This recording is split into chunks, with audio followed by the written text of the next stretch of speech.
Many decisions on the use of brute force inside the Syrian regime are connected not only to President Bashar al-Assad, but also to a man a couple of years younger, often by the president's side, always in the shadows, his brother Maher. Maher is the kneecapper. He is in charge of keeping the regime in power. Considered more brutal than his brother, the muscle in the family, Maher al-Assad commands the 4th Division and the Republican Guard, elite Syrian military units composed of mostly minority Alawite Muslims, the same sect as the Assad clan.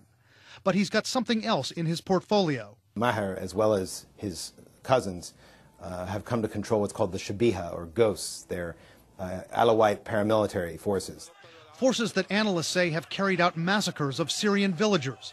Maher's actions once led Turkey's prime minister to publicly slam him, saying he's, quote, chasing after savagery. Ted Katouf is a former U.S. ambassador to Syria who's met with the Assad family. What is the real influence that he personally has over his brother? I think his brother has to be wary of him because he's a hothead.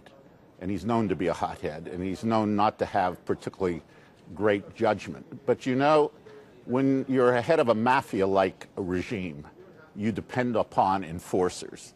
A role Maher's relished, experts say, for many years. There's one legendary account of the time his sister was set to marry someone who wasn't exactly up to the family's standards. He is said to have shot his brother-in-law in the stomach in the early days, before the brother-in-law was his brother-in-law, but was trying to marry Bashar. And the father did not approve of the marriage, thought he was low, and Maher was already the enforcer before the father died.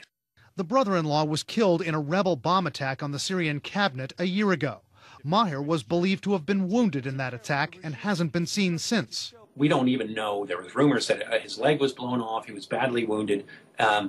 This could be true. We don't know exactly what condition he is in today.